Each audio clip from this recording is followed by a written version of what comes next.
Good morning, everybody. Welcome to the Marathon City Branch Library. I'm Elizabeth, and I'd love to share a couple stories with you today, and some rhymes, and a project you can work on at home. I'll be talking about animals and where animals live. Do you know where animals live? Maybe you know where your dog lives or your cat lives. Where do birds live? Where do bears live? What about bats? Where do bats live? It's important for animals to have a habitat. That means a place for them to live. Animals like birds and bees need a place to find food and raise their families. Before we read our first story, I'd like to share a rhyme with you that you can say anywhere. Are you ready? Hold up your hands and do what I do. Two little blackbirds sitting on a wall, one named Peter and one named Paul. Fly away, Peter. Fly away, Paul. Oh no, where'd they go? Come back, Peter. Come back, Paul. Good job. The first story we'll read together is called The Nest That Wren Built.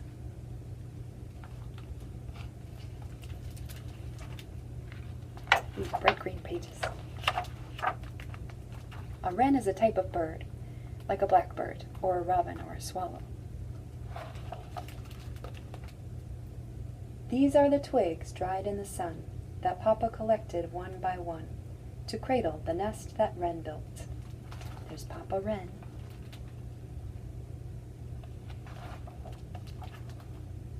This is the bark, snippets of twine, spidery rootlets and needles of pine that shape the nest that Wren built.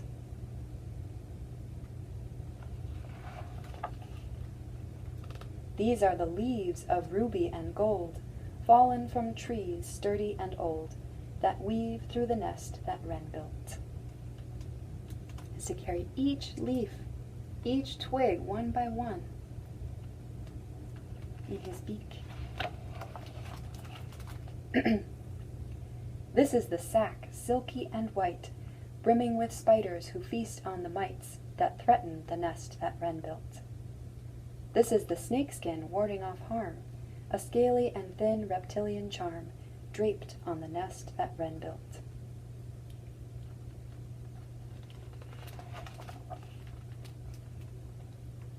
This is the moss, softer than suede, stolen from stones cool in the shade, to line the nest that Wren built.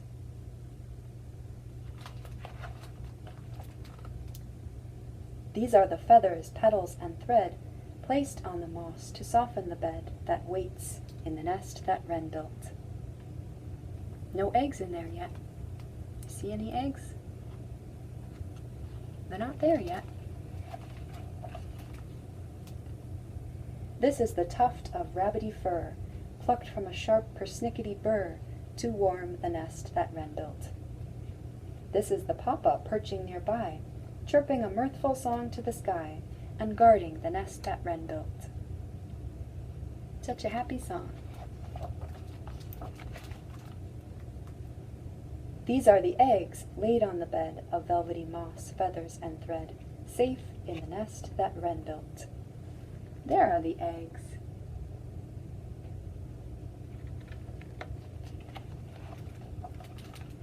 These are the hatchlings, scratching within, stretching and pecking, all scrawny and thin, that hatch in the nest that Wren built. This is Papa hunting for food, a spider or beetle to nourish the brood that waits in the nest that Wren built.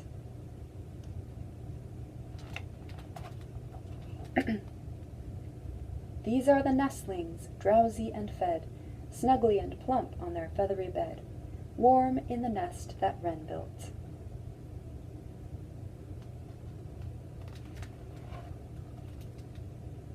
These are the fledglings, 14 days old.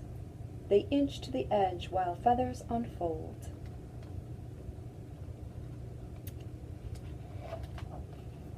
Then fly from the nest that Wren built.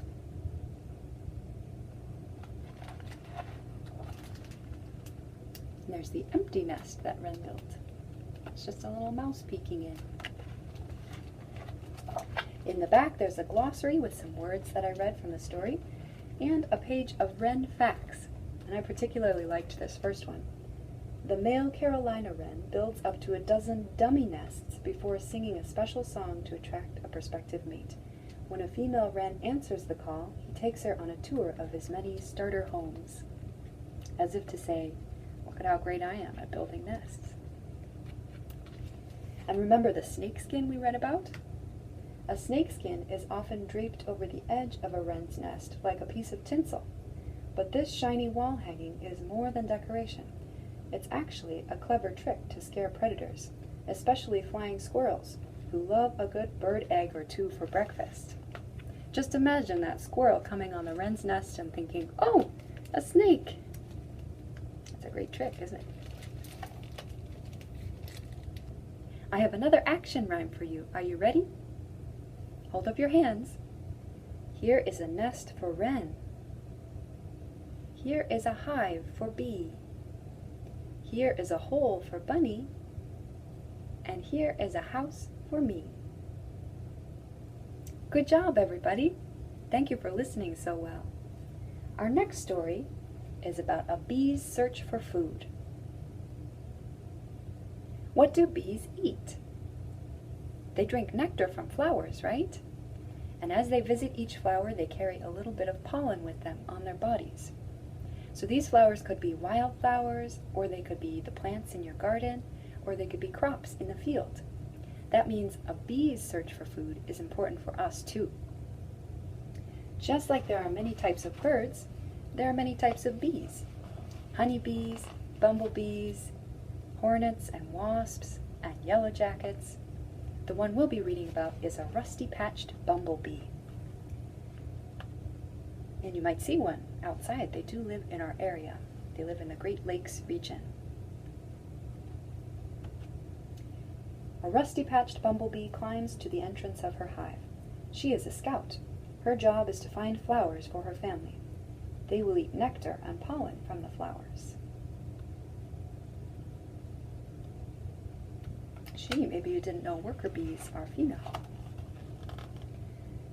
The hive is a hole under the grass. There, worker bees tend the queen and her eggs. Buzz, buzz. You can just hear them buzzing. Sometimes bumblebees will have their hives underground, sometimes in a wall, and sometimes in a pile of logs, wherever they can find a hole big enough. The scout starts to fly toward a field she remembers. Last year, it was full of yummy wildflowers. When she lands, she doesn't recognize the field. The grass and flowers are gone. The field has been turned into a neighborhood. The bee can't find any food here. She needs flowers. Do you see any flowers there? They're building houses. A lot of times when people build new houses, they rip out everything, including all the flowers. But what's that over there? Dandelions. Dandelions are an important source of food for bees. She buzzes over quickly, ready to eat. But suddenly a cloud of chemicals comes out of a sprayer. A landscaper thinks these flowers are weeds. He wants those flowers gone.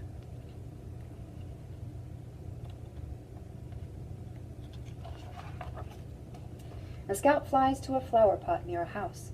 Before she can gather any pollen, she hears, "Oh no, a bee!"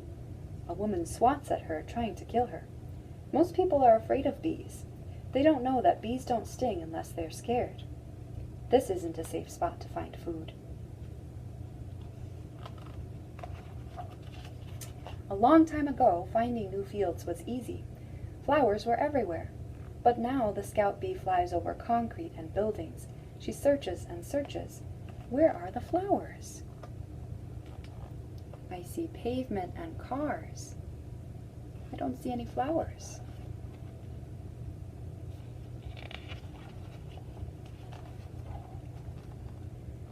The bee is starting to lose energy, but then she spots something. Just ahead, there's a big garden of fruit and vegetable plants. It even has native wildflowers. She dives down. She aims for a big flower and lands in a cloud of pollen.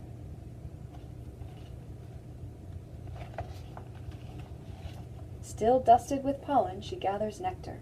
Then she hops to another flower and gathers some more nectar. Every time she lands on a new flower, she pollinates it. Flowers that have been pollinated will grow fruit and veggies. Now the gardener will have lots of food.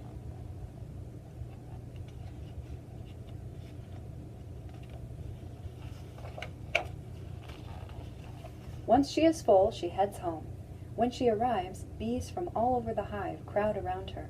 Then she starts to do a waggle dance. She wiggles and circles and turns. This is how she tells the other bees where the flowers are. Bees dance and buzz to communicate, to talk to each other. The bees fly off to gather food. This hive was lucky. All over the world, though, animals that pollinate flowers are dying. If we don't feed these insects, they won't be around to pollinate the plants to grow our fruits and vegetables. They need our help. And at the end of the story is a little map about where the rusty-patched bumblebee lives and some things you can do to help the bees. You can grow flowers in your garden that the bees love and then leave those bees alone. If you want more books on animal habitats, I can recommend the book Driftwood Days about the importance of driftwood to rivers' ecosystems and how important the work of beavers is in this. Also the book Creek Finding about recovering the habitat of fish and insects and birds around a small creek. And last but not least, The Coral Kingdom, a beautiful rhyming book about ocean habitats. Now, if you are a painter and love to create things, I have a project for you. You can use any type of paper and any kind of paint with this project, whatever you have at home. I used watercolor paper and a watercolor paint. So the first thing I did was to tape the paper to a firm surface, because when you get it really wet, it's going to curl up. So if you use watercolor, you'll want to tape it to a firm surface like cardboard. The next thing to do is to draw or print out a silhouette of an animal that you can cut out. And then you want to paste that onto your paper with tape or putty. I used wall putty. That worked pretty well, because what we'll be doing is painting over the whole project, and then when it's all dry, taking off the animal silhouette. So you'll want to make sure that your silhouette is stuck on really well with putty or tape. But also keep in mind that you'll be taking it off at the end when it's dry. So you don't want that to rip the paper if you do use tape. I used putty, and that worked pretty well. You can use any type of paint as well, or you can make your own paint with cornstarch like I did. Start with 2 tablespoons of cornstarch and add the water a little bit at a time until it's the consistency you want. You don't want it to be too watery. And that works all right with watercolor paint. You can use food coloring to add color to your paint, or you can use natural items like spirulina and turmeric. Here are a couple examples I did using cornstarch paint and spirulina as the green coloring. That's right, it's an owl. And this one is an elephant. So when you're all done painting, you'll lift up the stencil. When you're all done painting and it's dry, you'll lift up the stencil. And then you can hang these on your fridge or in your room to remind everyone that animals need a place to live, just like we do. And remember, if you do that project, take a picture of it and send it to us through Facebook. I'm so glad you could join me today for story time.